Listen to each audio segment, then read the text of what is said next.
In this story, you will see suffering teaches the value of empathy. The justice of fire. Los Angeles, the city of dreams, sparkled with its bright lights, luxurious lifestyles, and towering skyscrapers. Life was thriving. People were busy chasing their ambitions, dining in high-end restaurants, and posting glamorous photos on social media. But hidden within this seemingly perfect world were some dark hearts. These were the people who followed the news of Gaza, not with empathy, but with cold indifference, or worse, with twisted joy. They sat in their lavish living rooms, watching television footage of the bombings in Gaza. Innocent children crying, families being torn apart. These sights didn't move them. Instead, they laughed, scoffing at the plight of the oppressed.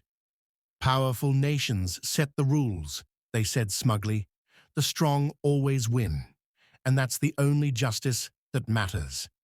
One evening, as the sun set over Los Angeles, painting the skyline in hues of gold and orange, a mysterious wind began to blow.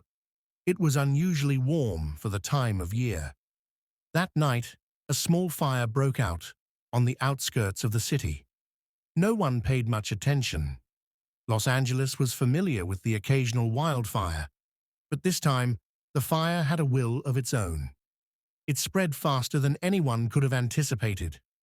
The flames, fed by strong winds, leaped over roads, engulfing everything in their path. Entire neighborhoods, once bustling with life, turned into fiery infernos. Among the victims were those very people who had once celebrated the destruction of Gaza.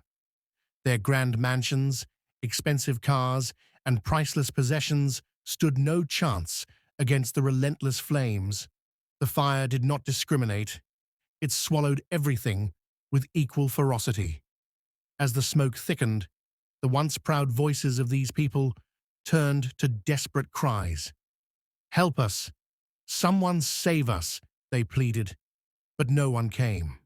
The same sense of abandonment they had ignored in Gaza now consumed them. They ran through the streets, coughing and choking, their wealth rendered useless. In those terrifying moments, they understood what it felt like to lose everything.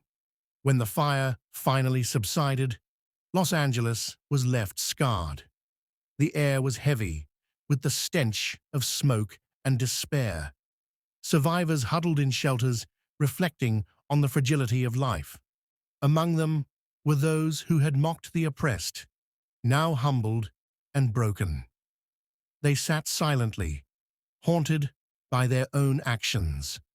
Moral reflections, empathy matters, rejoicing in someone else's suffering